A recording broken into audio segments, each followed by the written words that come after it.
మొన్నేందో Harvard పోయొచ్చిండట. వీణ Harvard పోయినా అంతరిక్షం పోయినా కుక్క తోక వంకరది. అది బూతులు తప్ప ఇంకేమన్నా వస్తాయా? కేసీఆర్ జాతిపిత ఎట్లయితాడు అంటాడు. కేసీఆర్ లేకపోతే తెలంగాణ వచ్చునా? అసలు ఈ తెలంగాణ ఈ స్వరాష్ట్రం ఎట్లొచ్చింది? కేసీఆర్ త్యాగాలతోని ఆయన ఆమరణ నిరాహార దీక్ష పడితే మీరందరూ కూడా దీక్ష పట్టిరు కదా. తెలంగాణ కోసం మీరందరూ బయలుదేరలే రోడ్ల మీదకి.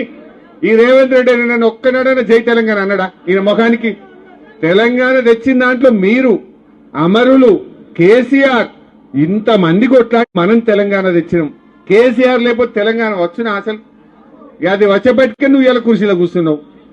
ఈయన కేసీఆర్ ముమ్మాటికి జాతిపిత, రేవంత్ రెడ్డి బూతు పిత. వీడు బూతులు తప్ప ఏమన్నా వస్తాయా వానికి? అదే నువ్వు ఇప్పుడు ముఖ్యమంత్రి అంటే ఏం మాట్లాడాలి? ఇగో నేను 4,000 పింఛన్ రేపటికెళ్ళి ఇస్తున్నా అని చెప్పాలి.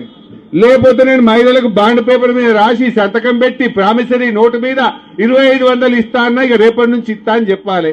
గది చెప్పాడు. అదేం మాట్లాడాడు? మాట్లాడితే బూతులే బూతులు, తిట్టుడే తిట్టుడు. అరే కేసీఆర్ ఏమో